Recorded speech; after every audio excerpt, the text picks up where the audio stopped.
The cabin door was untouched for over 70 years, sealed shut with an iron lock and layers of dust thick enough to swallow a lifetime of whispers. I never imagined that behind those boarded windows lay the last piece of my family's legacy, until the day I turned the key my grandfather had left me in an old, yellowed envelope. The morning air was cool, filled with the distant hum of lawnmowers and the soft rustle of leaves in our quiet Texas neighborhood, the sort of place where neighbors exchanged polite nods, not secrets.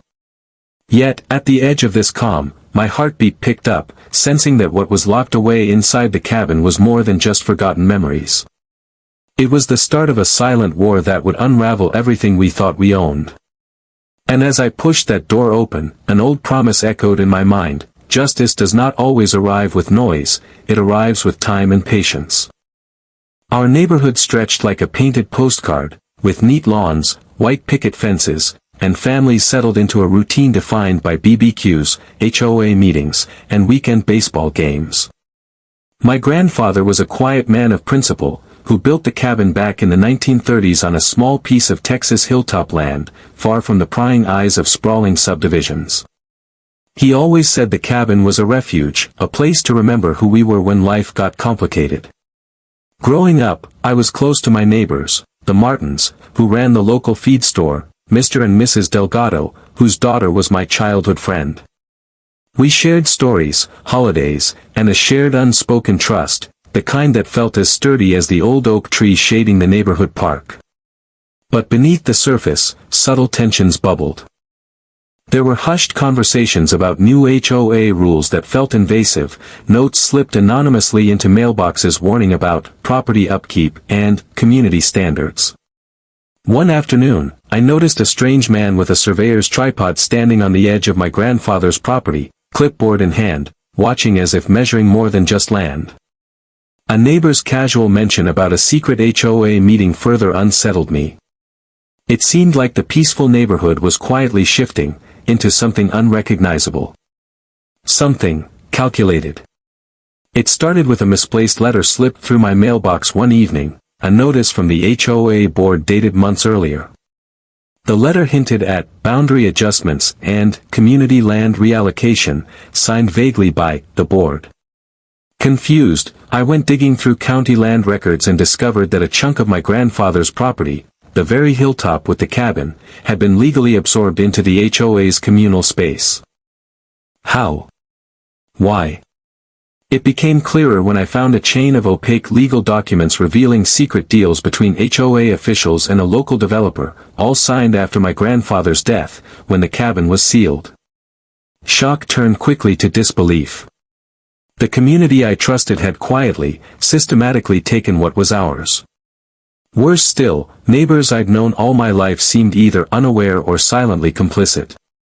The calm morning breeze felt colder now, and with each document I uncovered, anger simmered, not loud or wild, but sharp and focused. Yet, I refused to rise in anger. That night, staring at the cabin's locked door framed against the moonlight, I made myself a vow: I won't fight in anger, I'll wait.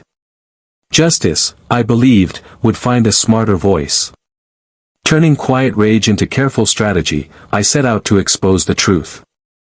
Days turned into nights filled with flipping through dusty archives at the county clerk's office, cross-referencing deeds, HOA meeting minutes, and historical tax filings. I contacted a seasoned real estate lawyer, an old friend of my grandfather's, who warned me about how HOAs could abuse their power, but also about loopholes to reclaim stolen land. I uncovered emails between board members discussing clearing the path for development, including deep pockets ready to buy out any dissenters. But I also found overlooked documents, ones my grandfather had left sealed in a safety deposit box, proof of ownership, restrictive covenants that invalidated the HOA's claims. Behind the scenes, I quietly gathered allies, neighbors still loyal to the original community values, an investigative reporter hungry for a story, and legal experts ready to challenge the board. Every court date, every secret meeting, felt like a chess match where one wrong move could lose everything. The quiet tension was suffocating. But in the silence, I was sharpening my plan. When I closed my laptop late one night, I whispered, they had no idea what was coming. The day the case went public, the old courtroom was packed. A creak echoed as the judge entered, setting a weighty silence over the room. I presented evidence line by line, the forged signatures, the manipulated land records, and my grandfather's original deeds. The HOA's president tried to intimidate with his cold stare, but the truth was a clearer, sharper weapon. The judge's gavel struck like thunder as he declared the HOA's claims void, ordering the land returned to me and the community to respect the original boundaries.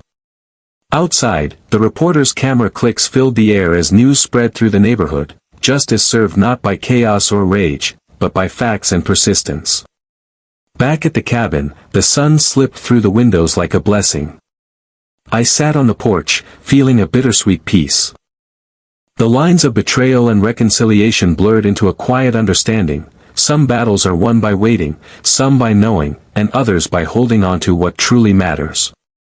Weeks later, the cabin was no longer sealed. The neighborhood was healing, neighbors once divided now spoke again, sharing stories under that old oak tree. I learned that true justice doesn't scream, it whispers through time, through silence, through the stubborn refusal to surrender. Our land, our history, our community, these aren't just lines on a map or words in a contract. They are living legacies, carried in the quiet patience of those who defend them with dignity. As the morning breeze swept through the trees, I realized something simple. In the end, justice is not about revenge. It's about reclaiming what's rightfully yours with grace. If you enjoyed this story, please like and subscribe for more tales where truth and patience prevail.